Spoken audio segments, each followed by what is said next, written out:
But before we begin, I have a question for you. Have you ever felt like something was off? Like someone was watching you from the shadows? If you have, share your story in the comments below. I would love to hear it. And now, without keeping you waiting any longer, let's dive into today's story, a tale that might just change the way you see the world around you. Are you ready? The streets hummed with the endless shuffle of feet, the cacophony of voices blending into a constant, muted roar. Diana, a small figure cloaked in worn, faded clothes, wove through the throngs of people. She clutched her father's hand tightly, feeling his familiar grip like a lifeline. The morning light dappled through the gaps in the buildings, casting patches of warmth onto the cool pavement. But Diana hardly noticed. Her focus was on each step, every face, every hopeful glance she cast, hoping for a spark of kindness. "Dad," she whispered, her voice both hesitant and laced with the flicker of excitement, as if she'd just stumbled upon something precious. Her father, Peter, looked down, his gaze softened with the weariness of years lived in survival mode. "What is it, Diana?" he asked, his voice gentle, carrying a kind of steady patience she had come to rely on. Diana opened her hand to reveal a sleek, polished rectangle of plastic, a credit card. The name embossed on it read, Aaron Warren. She traced the letters with her finger, her brow furrowing in thought. To her, it felt like a strange and powerful artifact from another world. A world of pristine hallways and glittering chandeliers she could only imagine. "Do you think it's worth something?" she asked, her eyes wide. Peter took a deep breath, the kind he often took when trying to impart a lesson, his tone laced with both pride and caution. "Maybe more than we realize," he replied, a small smile tugging at his lips. "But Diana, you know what matters more than all the money on that card?" Diana nodded, though she couldn't help but glance back down at the card. Its allure undeniable. "Our honesty?" she ventured. Peter's smile grew a little wider, the lines around his eyes deepening. "That's right. Our integrity is the most valuable thing we've got. And that's something we don't trade, not for anything." He gently closed her hand over the card. "We'll return it, right?" She looked up at him, a spark of determination in her eyes. "Right."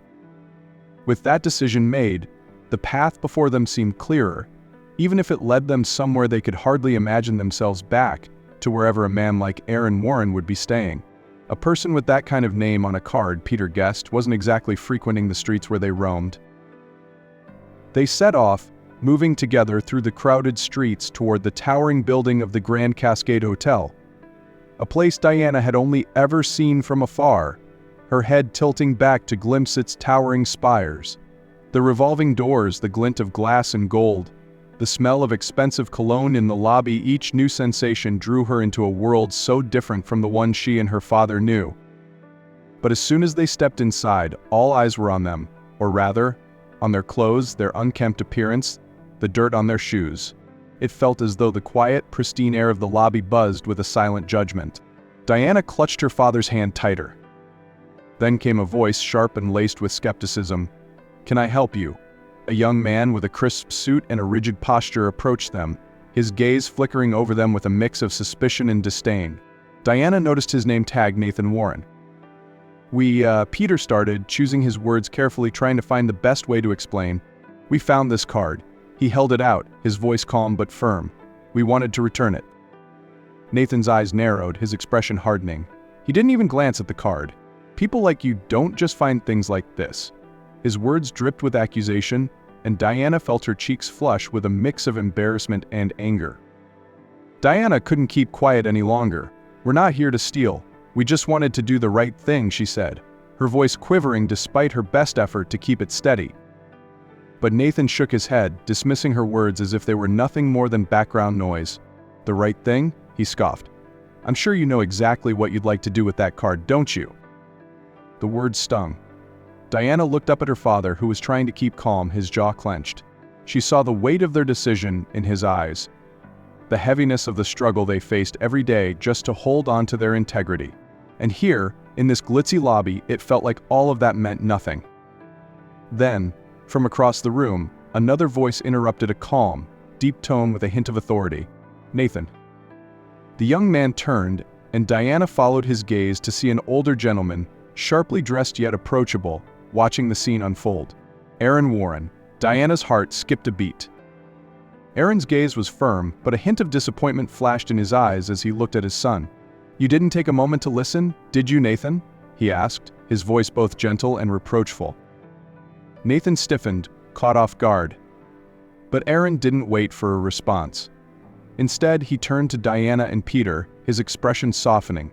"I believe you have something of mine?" Peter handed over the card, nodding respectfully. "We wanted to return it. That's all." Aaron took the card, holding it carefully as if it was something more than just a piece of plastic. He looked at Diana, his eyes full of gratitude. But there was something else. A question, an unspoken acknowledgement of the journey they must have taken to return this small object. Aaron studied the credit card in his hand, then glanced back at Diana and Peter. For a moment, the bustling noise of the hotel lobby seemed to fade as his gaze softened, touched by the quiet determination in their eyes. It was a look he hadn't seen often, a blend of hardship and strength. "You traveled all this way just to return this?" Aaron asked, his voice low, almost in awe. Peter nodded, one arm protectively wrapped around Diana's shoulder. "Yes, sir," he replied. "We don't have much, but honesty is what we do have." He glanced at his daughter, a faint smile on his lips. "And I want her to know it's worth more than anything else." Aaron's lips twitched into a slight smile, but Nathan, standing beside him, still looked unconvinced. He folded his arms, his gaze flitting dismissively between Diana and Peter. "Dad, people do things like this all the time to gain sympathy or maybe even a reward." At this, Diana's face flushed. She felt a pang of embarrassment, but also something fiercer, something new, a quiet resolve. Looking up at Nathan, she took a small step forward, her hands still clasped in her father's. "We're not here for rewards," she said, her voice steady despite the fire in her eyes. "We're here because it's the right thing to do. You might not get that now, but maybe you will one day." Aaron's gaze shifted to Nathan, his face clouding with disappointment. "Nathan," he said quietly, "have I taught you so little about compassion? Look at them. They've come here with nothing but a sense of duty. And yet, all you see is an opportunity for them to gain something." His voice grew a bit firmer. "This card is worth money, yes, but these two understand the value of honesty, something money can't buy." Nathan looked away, uncomfortable but silent, as his father's words settled around him. In that moment, Aaron made a decision. He straightened, slipping the credit card back into his wallet. Then he turned to Peter and Diana, his expression one of gentle gratitude. "Thank you," he said, his tone sincere. "Not just for bringing this back, but for reminding me, and others here," he shot a pointed look at Nathan, "of what real integrity looks like." Peter nodded, relief evident on his face, while Diana couldn't help but let out a soft sigh, as if some unspoken weight had lifted. But as they turned to leave, Aaron's voice stopped them. "Wait," he said. "Allow me to do something for you." Peter hesitated, shaking his head. "We didn't come here for charity, sir." Aaron nodded, understanding. "I know. And that's exactly why I'd like to help." He knelt down to Diana's height, his eyes kind and thoughtful. "If there's one thing I've learned, it's that people like you, people who hold on to their values, even when it's hard, are rare. And I'd like to make sure that spirit is recognized." He stood up, nodding toward a nearby lounge. "If you'll let me, I'd like to offer you a meal. It's a small gesture, but one I'd be honored to make." Diana looked at her father, hope glimmering in her eyes.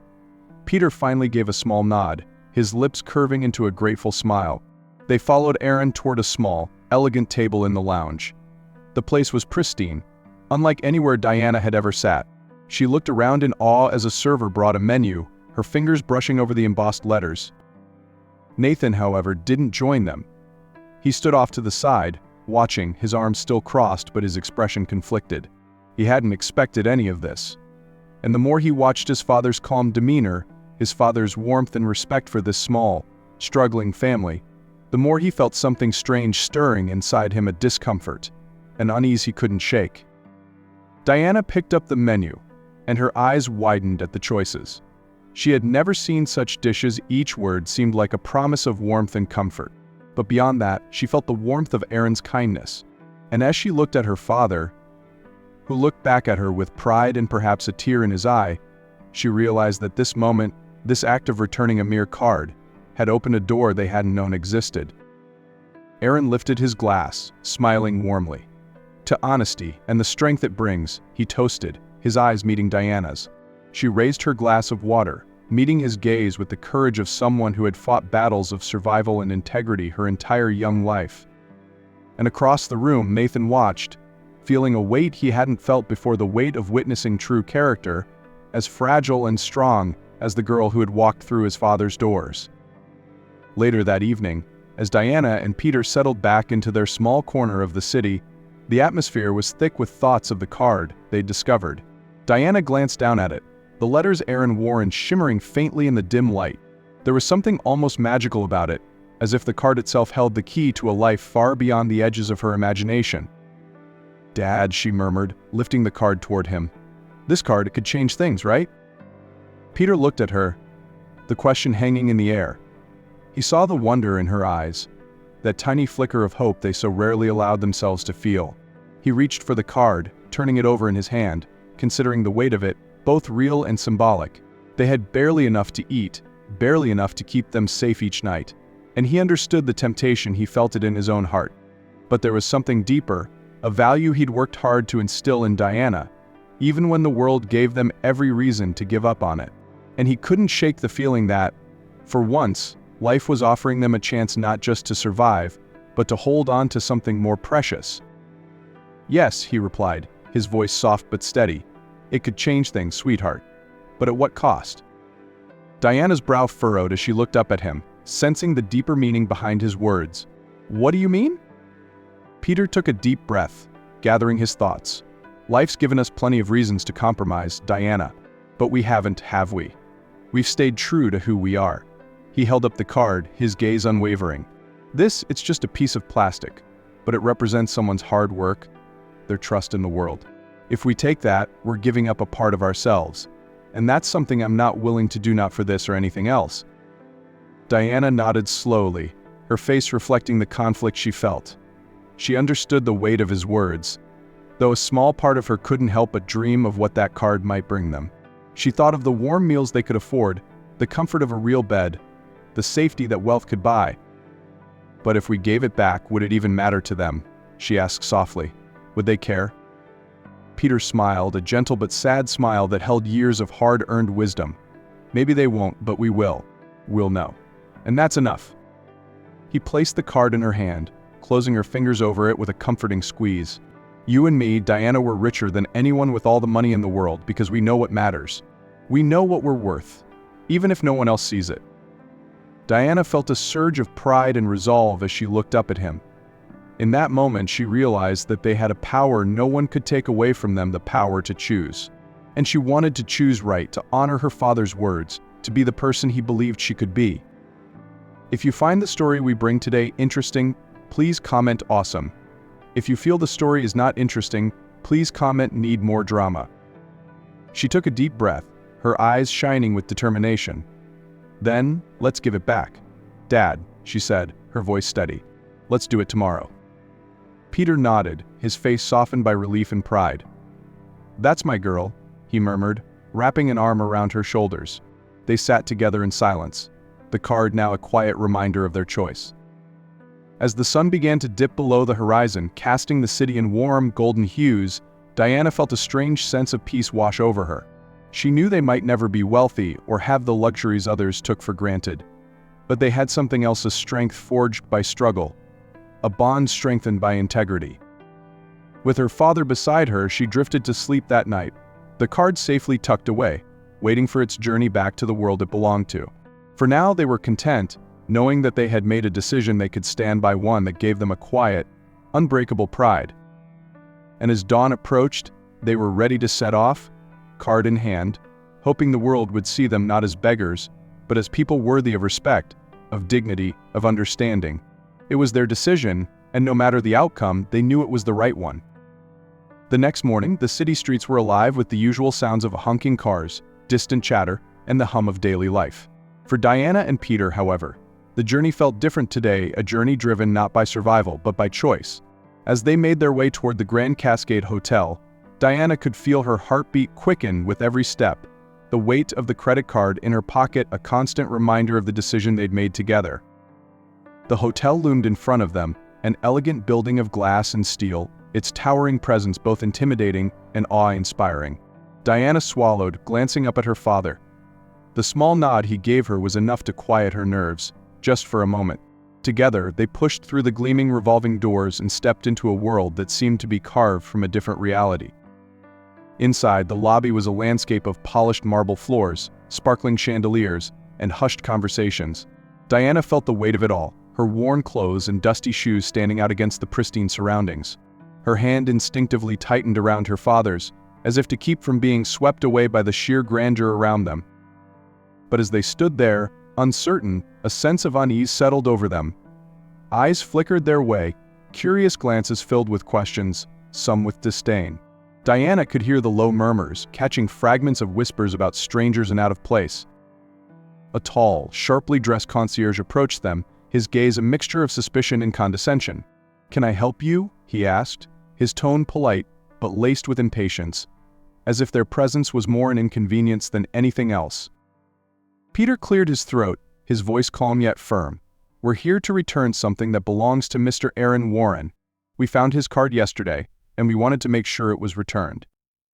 The concierge arched an eyebrow, his gaze shifting from Peter to Diana and then back. "Mr. Warren receives many visitors hoping for a moment of his time," he said, his tone dismissive. "But people don't just find his credit card." He glanced down at their attire, the hint of a sneer touching his lips. "It's highly unusual." Diana could feel the heat rising in her cheeks, a mixture of embarrassment and frustration. But before she could say anything, another voice cut through the tension. "What's going on here?" A young man in a designer suit strode over, his expression one of irritation. He was tall, with a sharp jawline, and an air of authority that made everyone around him seem to straighten up instinctively. Diana caught sight of his name tag, Nathan Warren. Peter held up the card, his voice unwavering. "We're just here to return this, sir. That's all. We don't want anything in return." Nathan's eyes narrowed, his gaze shifting skeptically between them and the card. "Do you really expect me to believe you found this and just decided to return it? Out of the goodness of your heart?" He let out a short, mocking laugh. "People like you don't know anything about doing the right thing." Diana felt a sharp pang at his words, her heart pounding with both anger and hurt. She looked up at him, her hands clenched into small fists. "We're not here to steal or ask for favors," she said, her voice trembling but resolute. "We're just trying to do the right thing. Is that really so hard to believe?" Nathan scoffed, folding his arms across his chest. "In my experience, yes." The tension hung thick in the air, each word weighing heavily on Diana and her father, as if every assumption and judgment made by the people around them was pressing down, trying to make them question their worth. Then, from the far side of the lobby, a familiar voice broke through the unease. "Nathan," called Aaron, his voice calm but firm, carrying a weight of authority that silenced the murmurs in the room. Diana turned to see him walking toward them, his eyes flicking from Nathan to Peter and then to Diana.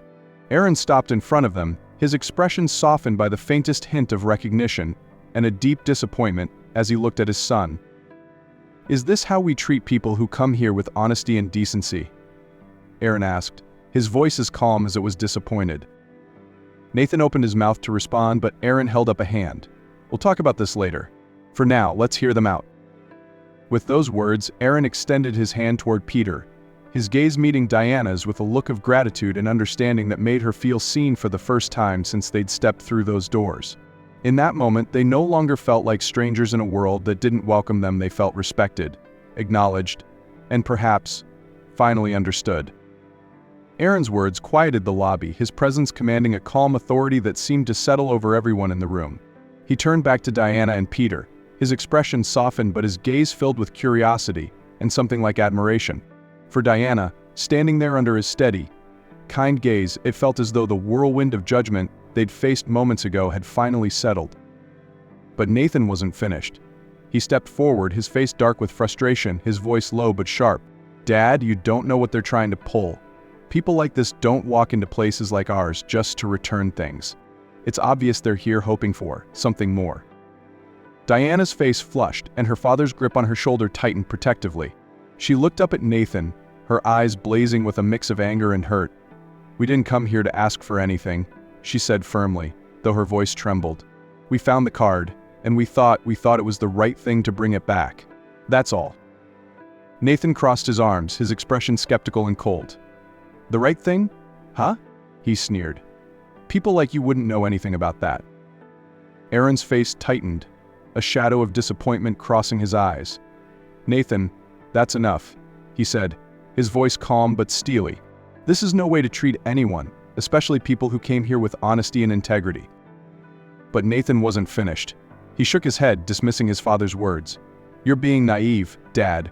They're just trying to take advantage of you. It's exactly what they want you to feel sorry for them. And now they'll walk away with whatever sympathy they can squeeze out of you." Diana felt tears pricking at the corners of her eyes, but she lifted her chin, refusing to let Nathan's words break her. "We didn't come for sympathy," she said quietly, her voice steady despite the hurt she felt. "We came because we believed it was the right thing to do. That's it." Aaron watched her, a look of sadness in his eyes, as though he could feel the weight of her words and the pain she hid behind them. He placed a reassuring hand on her shoulder, offering her a small, encouraging nod. But Nathan wasn't willing to let it go. He took a step closer, his voice growing sharper. "You're wasting your time, Dad. Let them go, and let's move on. People like this don't belong here. They don't belong in our world." Aaron looked at Nathan, his face a mixture of disappointment and resolve. "You don't get it, do you?" he said quietly.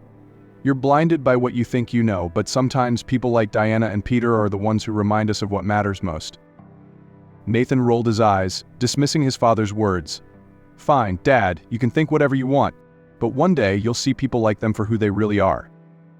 He turned and walked away, leaving a cold silence in his wake. Diana and Peter stood there, feeling the weight of his judgment, their hearts heavy with the sting of rejection. But then Aaron turned to them, his expression filled with compassion and a quiet understanding. "I'm sorry," he said softly, his voice genuine. "I'm sorry you had to go through this. Not everyone sees the world as clearly as you do. You have my deepest gratitude and my deepest respect for what you did today." Diana felt a warmth spread through her chest, the harshness of Nathan's words slowly fading away in the light of Aaron's kindness. She looked up at him, a small smile breaking through her tears. "Thank you," she whispered. Aaron returned her smile, giving her and her father a respectful nod. "The world needs more people like you," he said. "People who choose integrity, even when it's hard." As they turned to leave, Diana felt a quiet pride swelling within her, a reminder that even when misunderstood, even when dismissed, their decision to do the right thing had been worth every step of the journey. And as they left the hotel lobby, their heads held high, they knew that they had given something invaluable, a reminder of true integrity, in a world that too often overlooked it. After Diana and Peter had left the lobby, Aaron stood quietly, watching the revolving doors close behind them. The silence that filled the space felt heavy, pressing down on him as he tried to process everything he had just witnessed. The words and actions he'd seen from Nathan gnawed at him, a deep disappointment settling into his heart. How could his son, someone he'd raised with the principles of kindness and empathy, fail to see the value in such an honest act? "Nathan," Aaron called, his voice calm but resolute. Nathan, who had been standing nearby, turned with a huff, his expression indifferent. "What, Dad?" he asked, his tone casual, dismissive. Aaron took a step toward him, his gaze hardening as he looked directly into his son's eyes. "I'm disappointed in you," he said simply, the weight of those words sinking into the space between them. Nathan's casual expression faltered, a flicker of discomfort crossing his face. "Disappointed?" he echoed, attempting a forced laugh. "Dad, come on. Those people were clearly trying to get something out of you. They probably found that card and thought it was their golden ticket." Aaron shook his head, his eyes never leaving Nathan's. "And what if they did, Nathan? Even if they were struggling, they chose to return that card with nothing to gain but their own integrity. They showed a sense of honesty and courage that I wish I could see in you right now." Nathan scoffed, crossing his arms defiantly. "So what? I'm just supposed to believe that they weren't looking for a handout." Aaron's face darkened, his voice taking on a firmer tone. "They weren't looking for a handout, Nathan. They were looking to do the right thing, and they did. But you refused to see them for who they were. You saw only their clothes, their circumstances, and dismissed them as people." Nathan opened his mouth to respond, but Aaron raised a hand, silencing him. "You didn't even listen to them.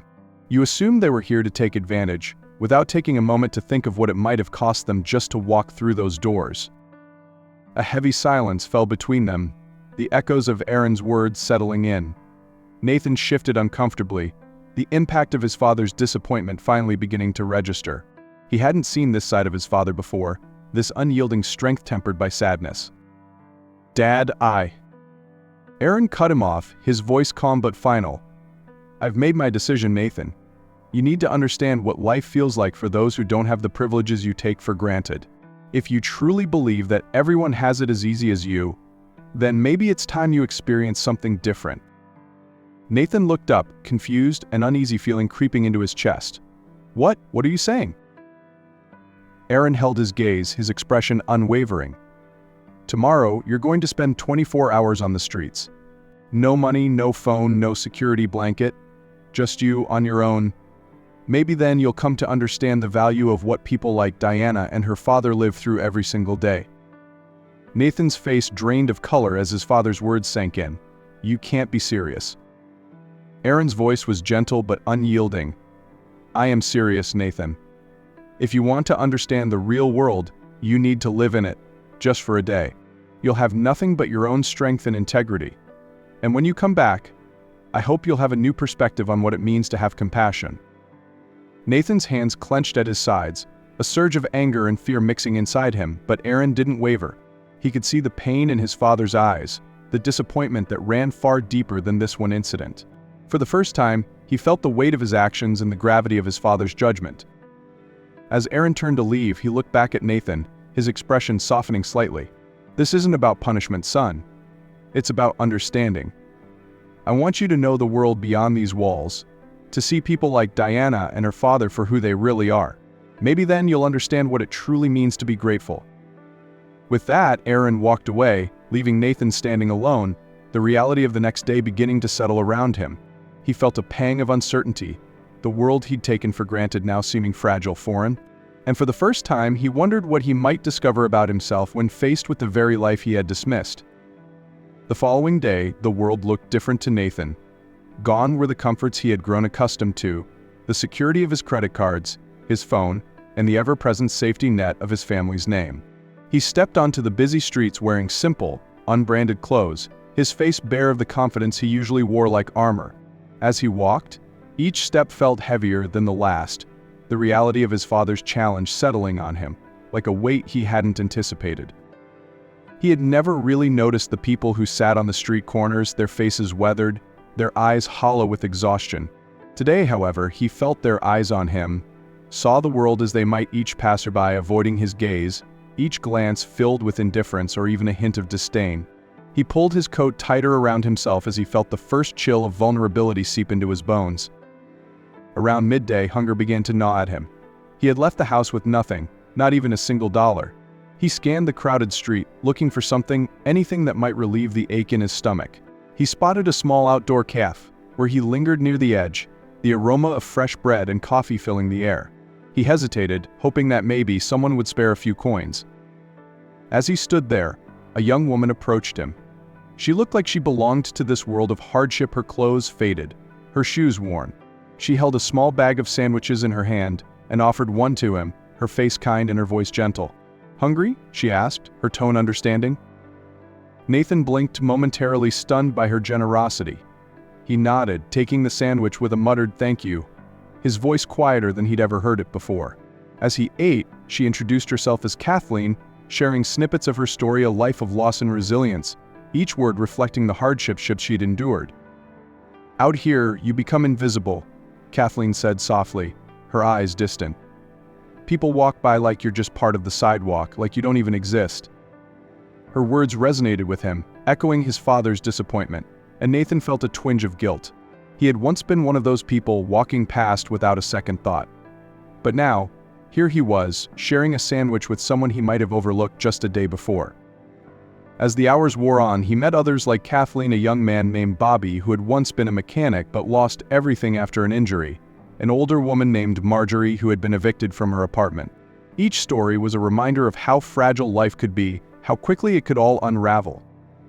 By evening, Nathan felt like a different person.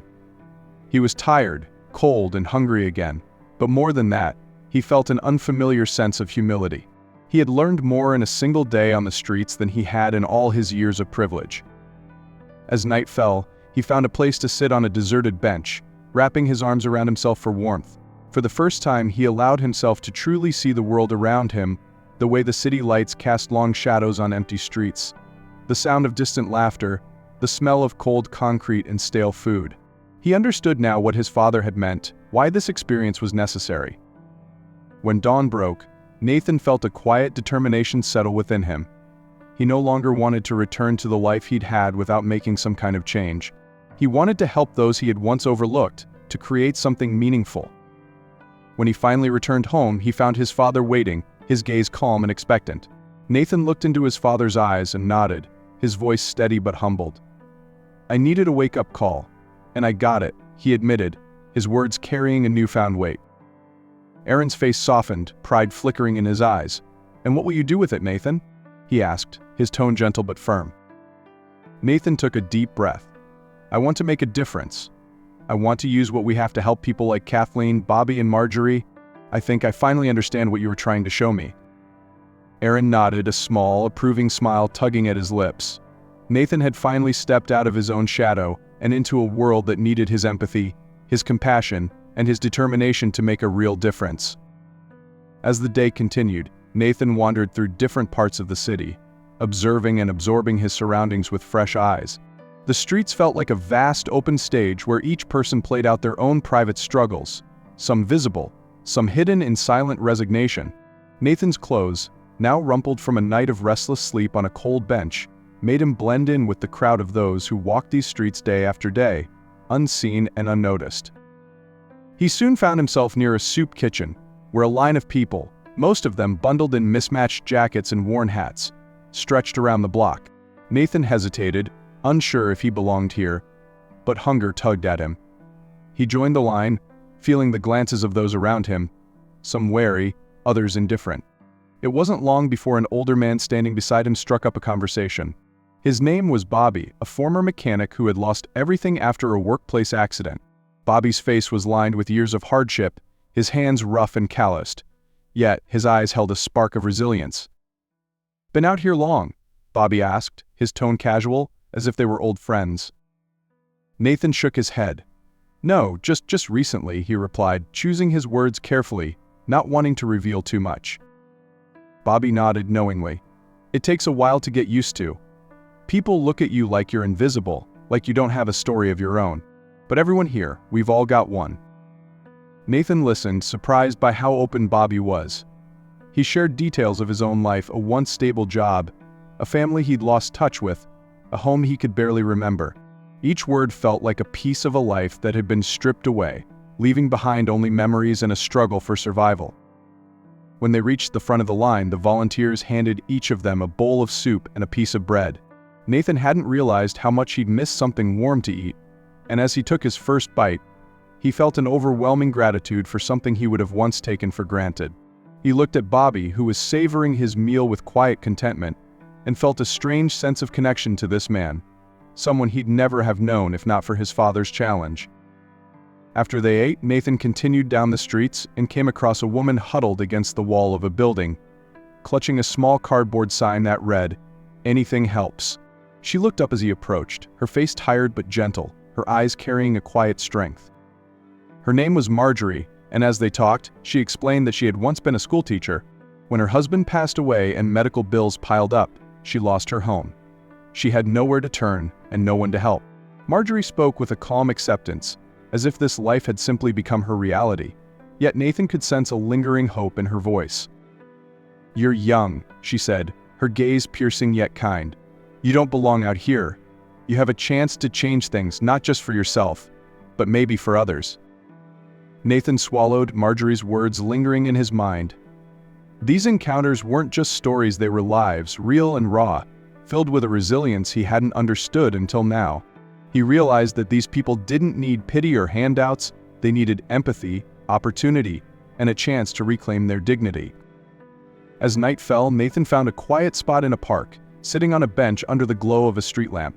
He felt the loneliness settle in, a stark contrast to the warmth of his home. But this time he welcomed it. For the first time he understood what it meant to be alone in a crowd, to be seen as less than, simply because of circumstances beyond one's control. The next morning, Nathan knew that something had shifted inside him. These people he had met, Bobby, Marjorie, and the countless others who passed him by on the streets were no longer strangers. They were the faces of resilience, courage, and hope, qualities he had once overlooked but could no longer ignore. When he returned home, Nathan found his father waiting for him. Aaron's gaze was steady, full of unspoken questions. But Nathan didn't need prompting. He met his father's eyes, his voice quiet but filled with determination. "Dad, I know what I need to do. I want to help these people, give them a chance to be seen, to be heard." Aaron nodded, pride shining in his eyes. Nathan had not only accepted the challenge but had come through transformed, ready to take his place not just as a son but as someone who could make a difference in the world. Days later, after Nathan's experience on the streets, he felt a deep need to see Diana and her father again. They had come to the hotel with nothing but honesty, a simple act that had sparked his transformation. He wanted to thank them and to apologize. It took a few inquiries, but eventually he tracked them down to a quiet, tucked-away neighborhood where they had found temporary shelter through a local charity. When he arrived, he found Diana and Peter in a small, dimly lit room. Diana was focused on a worn-out book, her lips moving slightly as she read aloud. Peter sat nearby, listening with a gentle smile, a look of pride that softened his weathered face. The scene tugged at Nathan's heart. He'd come to understand just how much strength it took to hold on to hope and integrity while facing hardships each day. Diana looked up and froze as she noticed Nathan standing in the doorway. She closed her book, her expression cautious and uncertain, as though she couldn't quite believe he was there. "Hi," Nathan said softly, stepping further into the room. I don't want to intrude. I just wanted to see you both again, and to apologize." Peter rose, his brow furrowed, but his gaze remained calm and steady. "Apologize?" he asked, his voice carrying both curiosity and a guarded warmth. Nathan nodded, his hands fidgeting slightly as he tried to find the right words. "Yes, I was wrong when we first met. I judged you unfairly without knowing anything about you. I thought I understood people, but I was blinded by my own privilege. I didn't see your kindness, your honesty, and I'm so sorry for that." Diana looked at her father, then back at Nathan, her eyes softening as she heard the sincerity in his voice. "So, what changed?" she asked quietly. Nathan took a breath, his gaze dropping to the floor as memories of his days on the street washed over him. "I spent a few days out there," he said, gesturing vaguely toward the world beyond the walls. "I met people like you, people with stories, lives, and struggles I'd never even tried to understand. And it opened my eyes. I realized how much strength it takes to live with dignity and integrity, even when the world seems to overlook you." Peter's face softened, his expression shifting from guarded to something warmer, something understanding. He reached out, clasping Nathan's shoulder. "It takes courage to admit you were wrong, Nathan," he said quietly, "and even more courage to come back and make it right." Nathan looked up, meeting Peter's gaze, gratitude shining in his eyes. "I want to do more than apologize," he said, his voice steady with newfound resolve. "I want to help. I'm starting a program to help people like you, those who need a hand, not a handout. I want to use the resources I have to create opportunities for shelter, work, and hope." Diana's eyes brightened, her expression softening into a smile. "Really?" she asked, her voice filled with a cautious hope. Nathan nodded, his gaze sincere. "Really. I wouldn't be doing this if it weren't for you too. You taught me more about integrity than anyone else ever has. I owe you everything for that." Peter's grip on Nathan's shoulder tightened, a quiet pride shining in his eyes. "Then we'll help you however we can. Because what you're doing, Nathan, it's what the world needs." The three of them stood together in the dimly lit room, a bond forming through shared understanding and mutual respect. But for the first time, Nathan felt like he was exactly where he needed to be.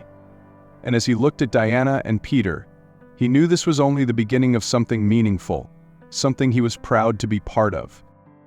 In the weeks that followed, Nathan threw himself into his new mission with a passion he'd never felt before.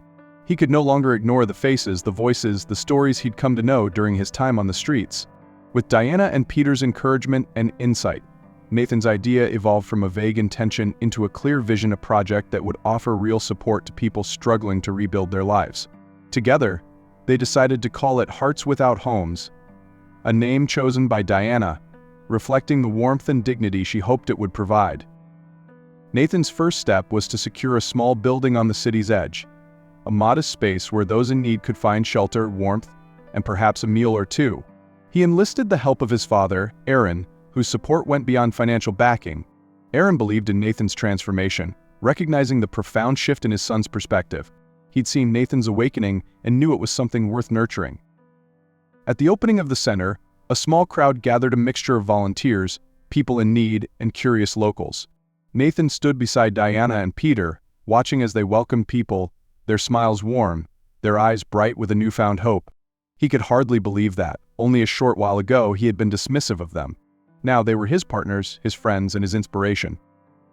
When the time came to make a speech, Nathan cleared his throat and looked out at the people who had gathered, feeling a tremor of nerves. But as he glanced at Diana and Peter, their reassuring smiles steadied him. Taking a deep breath, he began. "Thank you all for being here today," he said, his voice ringing with sincerity. "A few weeks ago, I would have never imagined standing here, opening a place like this. But then, two people walked into my life with a lesson I'll never forget. They showed me what integrity looks like, what true strength is, and how dignity is something that money can't buy." Nathan glanced at Diana, whose eyes glistened with emotion. Diana and her father, Peter, came to me with nothing but a simple act of honesty. They returned something that most would have taken as a ticket to survival. They reminded me that even the smallest acts of kindness can spark big changes. This center is my way of honoring them and all the people who have faced hardship with courage. The crowd was quiet, listening intently, and Nathan felt a renewed sense of purpose as he continued. Hearts Without Homes is just the beginning. We want this to be a place where people can find not only shelter but also resources, training, and most importantly, a community that sees them and supports them. When he finished, the crowd erupted into applause, and Nathan felt a warmth spread through him. He stepped down to find Diana smiling up at him, pride shining in her eyes. "You did good, Nathan," she said quietly. "This is exactly what people like us need, a place to feel seen." Peter nodded, resting a hand on Nathan's shoulder. "You've made a real difference here, son. And don't stop now." In the days that followed, the center began to hum with life. Volunteers, many of them people who had once been homeless themselves, arrived each day to help with meals, to talk with those who needed guidance, or to share stories of their own journeys. Nathan, Diana, and Peter worked tirelessly to build a safe space for those who needed it most, putting everything they had into making sure Hearts Without Homes was more than just a shelter. It was a place of respect, hope, and second chances.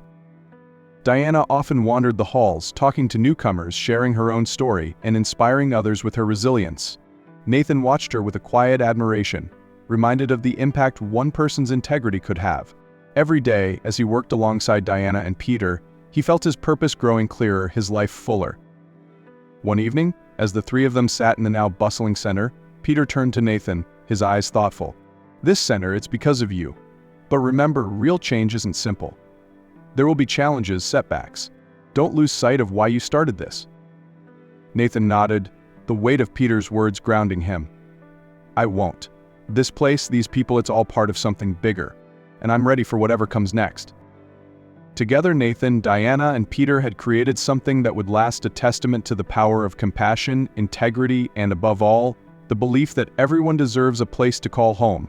And as Nathan looked around the bustling center, he knew that Hearts Without Homes was only the beginning of a journey that would continue, guided by hope and the strength of the people who had inspired it. The official launch of Hearts Without Homes drew more attention than Nathan could have anticipated. Word of the project spread quickly, resonating with people from all walks of life, from wealthy donors to volunteers who wanted to contribute to the cause. News stations came to cover the story, curious to learn about this new initiative, and the man behind it, a young man of privilege who had seen beyond his own world and chosen to make a difference. The center's doors opened early on the first day, welcoming a steady stream of people, some who sought shelter, others who needed a hot meal, and many who just wanted a safe place to rest. Nathan, Diana, and Peter were there from dawn, each ready to meet the new faces with warmth and respect. They moved through the center, offering welcoming smiles, engaging in conversations, and reassuring each person who walked through the doors that they belonged. Diana, now a co-director of the project, had a special role in helping new arrivals settle in. She led groups on tours of the facility, showing them the dining area where hot meals were served, the job resource center equipped with donated computers for job searches and skill building, and the quiet rooms designated for families to sleep. She took great pride in the space, and her compassion and resilience were infectious. Those who met her felt a sense of hope rekindle within them, a belief that perhaps their lives could change for the better. The project's impact quickly rippled beyond its walls. People from around the community volunteered their time and resources, wanting to support Nathan's vision. Local businesses offered free workshops, teaching skills from basic computer literacy to cooking and budgeting.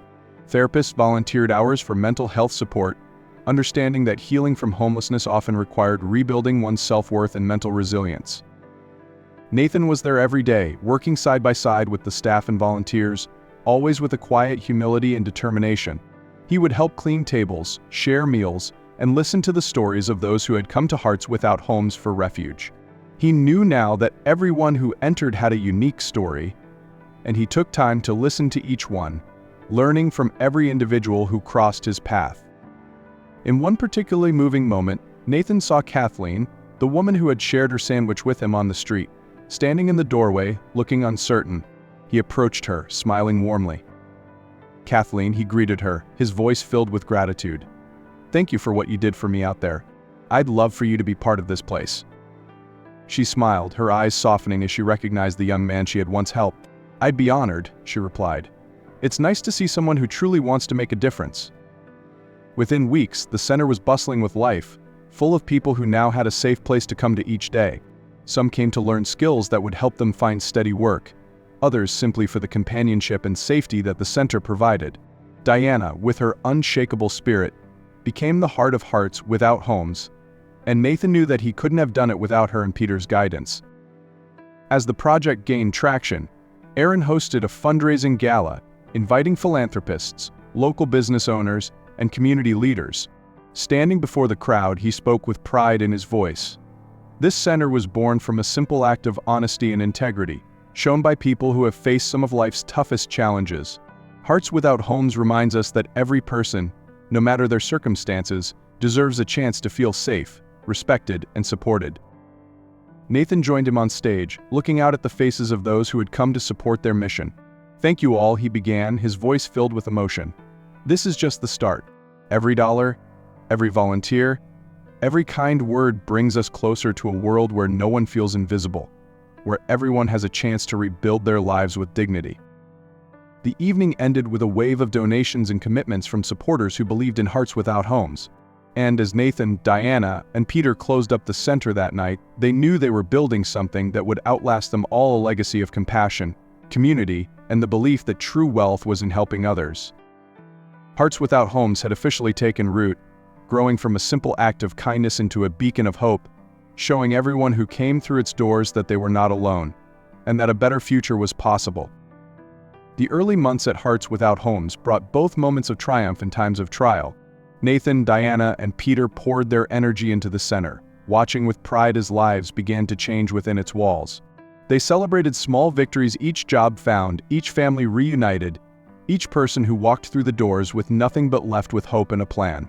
The team grew, with volunteers from all walks of life dedicating their time and skills to the cause, making the center a true community effort. One of their proudest moments came when a young man named Andre, who had arrived at Hearts Without Homes lost and without direction, found steady work through the center's job training program. Andre, once shy and withdrawn, transformed before their eyes, gaining confidence and purpose. He became one of the center's strongest advocates, even volunteering in his spare time to help others find their way. His success was a testament to what the center could accomplish, and it fueled their determination to keep going. However, as the center expanded, so did its challenges. The growing number of visitors quickly strained resources, and there were days when food and supplies ran low, especially as word spread about the center's success. Nathan worked tirelessly, reaching out to local businesses and sponsors, hosting fundraisers, and securing grants to keep the center running. Despite his efforts, there were still days when they barely had enough to meet everyone's needs. Diana and Peter noticed the toll the constant pressure was taking on Nathan. He worked long hours, often staying late to oversee operations, handle paperwork, and address any issues that arose. They worried about him, knowing that the weight of responsibility was heavy on his shoulders. Peter took Nathan aside one evening, offering words of wisdom. "Nathan," he said gently, his voice calm and fatherly, "you don't have to carry this alone. This center is about community, not just you or me or Diana. Let others help. Trust them as you've trusted us." Nathan nodded, feeling the truth in Peter's words, and began delegating responsibilities to trusted staff and volunteers. He learned to lean on others, allowing them to take ownership of various programs, from meal services to counseling sessions. This shift not only eased his burden but empowered the team, creating a stronger, more resilient support system. Another challenge arose when a local business owner attempted to block the center's expansion, arguing that it would lower property values in the neighborhood. Nathan, frustrated but determined, organized a town meeting, inviting community members and local leaders to hear stories from people whose lives had been transformed by the center. By the end of the night, the opposition had softened, with many realizing the profound impact Hearts Without Homes had on the community. As the project expanded to reach neighboring cities, the team faced logistical hurdles, managing the demands of multiple locations while preserving the values that made the center special. Each new center presented unique challenges, from finding reliable local partners to adjusting programs based on community needs. Despite the obstacles, Hearts Without Homes continued to grow, offering shelter, resources, and support to more people than they had ever imagined possible. Through it all, Aaron's words echoed in Nathan's mind: real change isn't simple. Don't lose sight of why you started this. When the days felt overwhelming, when funds ran low, or when a program struggled, Nathan reminded himself of Diana and Peter's simple act of integrity, the moment that had ignited this journey. It grounded him, reigniting his purpose each time he felt weary.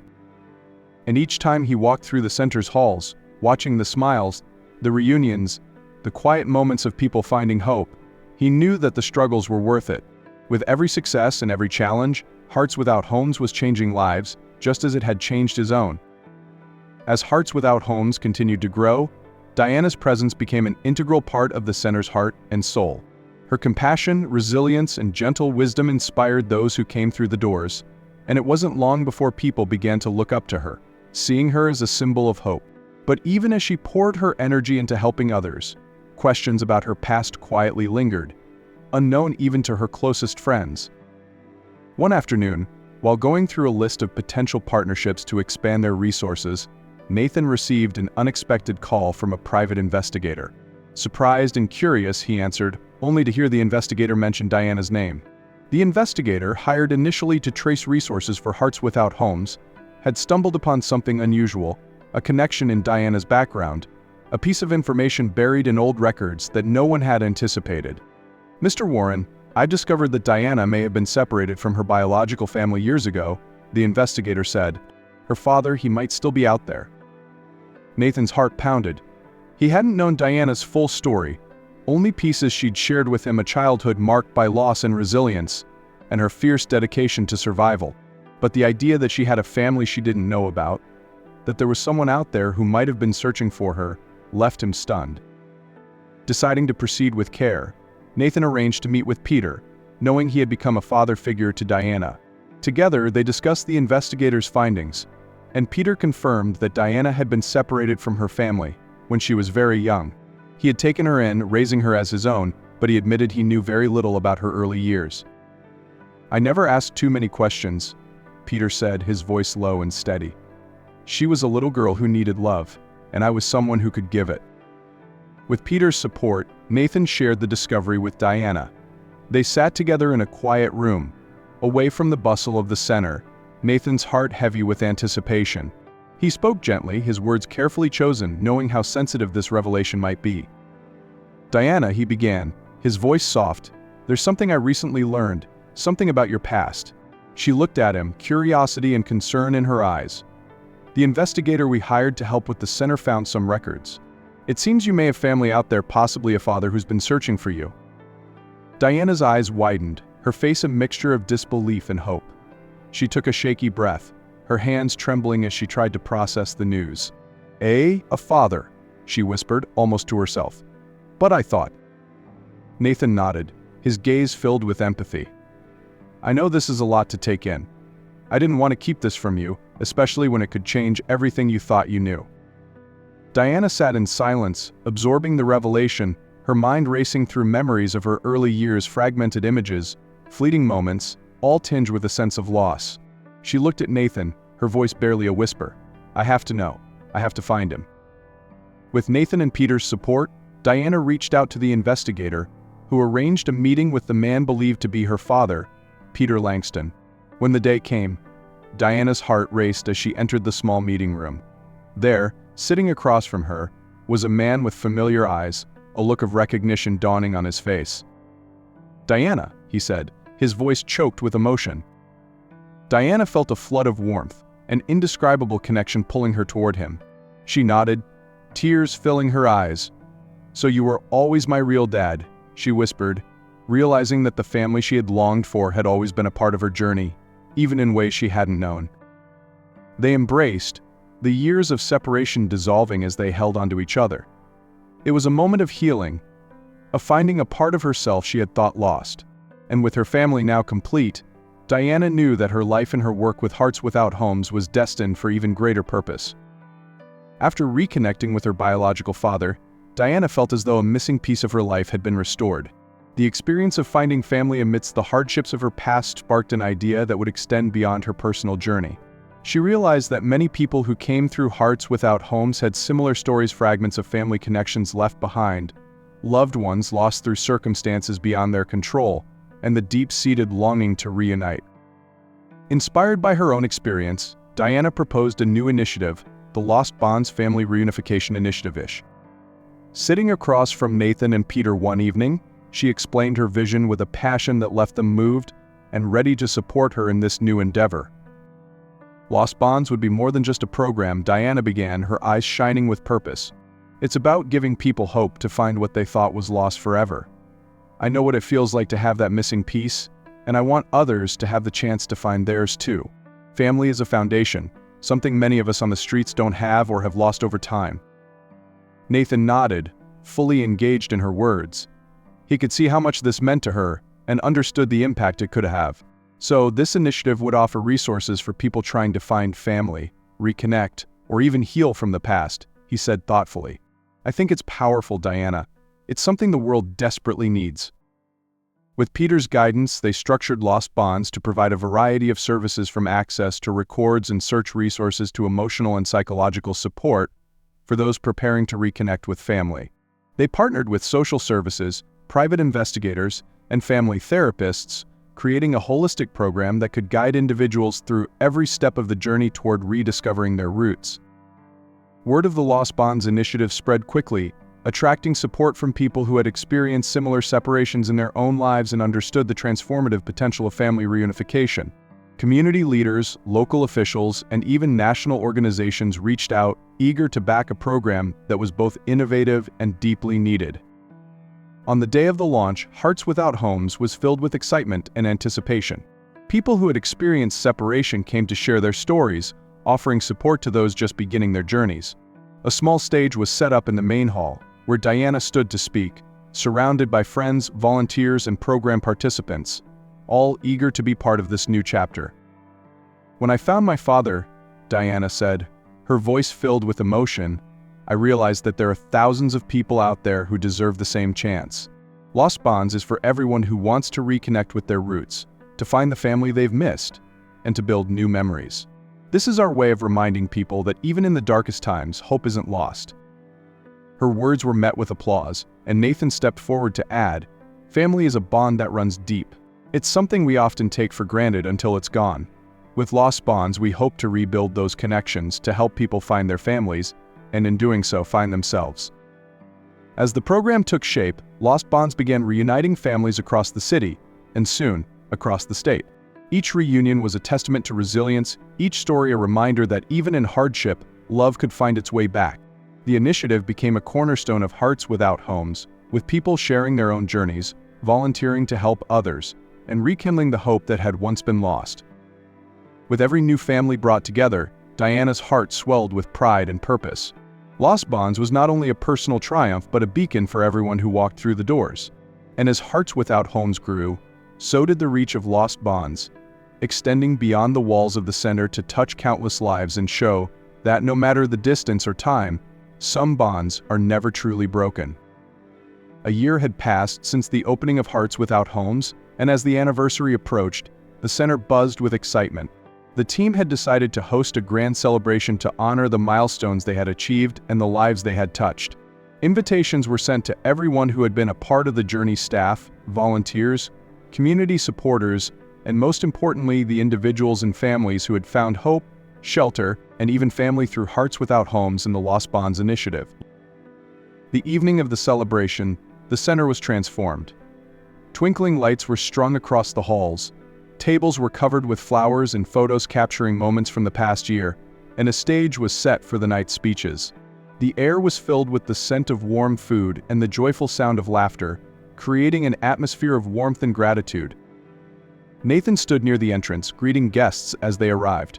He was deeply moved as he saw familiar faces, people who had once come through the doors of the center in need, now arriving with smiles, dressed in their best, with an air of confidence and joy. Diana, beside him, welcomed each person with her usual warmth, her eyes shining with happiness. The celebration began with a short film highlighting the impact of the center over the past year.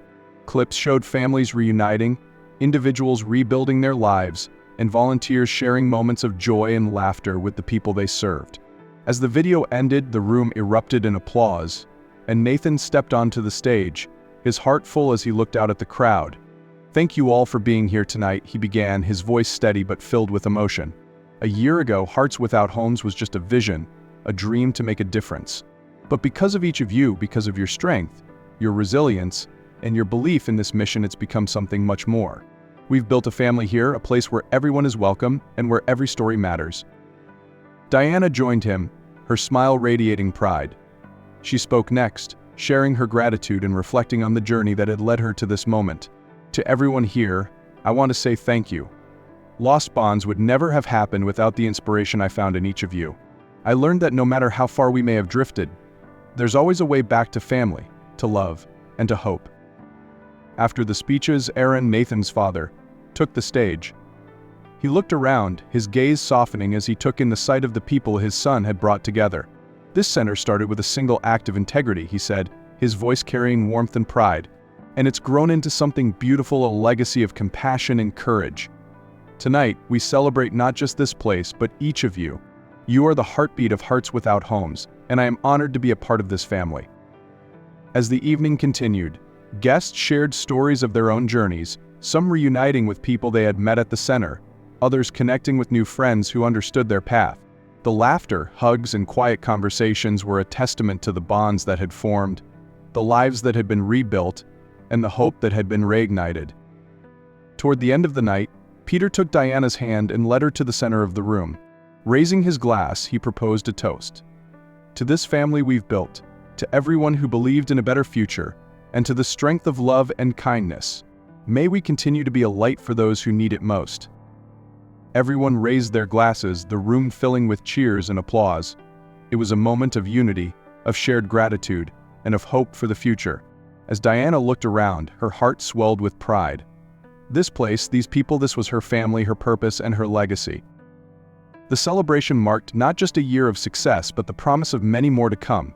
And as Nathan, Diana, and Peter stood together, surrounded by those they had helped and been helped by, they knew that Hearts Without Homes and Lost Bonds would continue to grow, carrying forward a legacy of compassion, connection, and unbreakable bonds.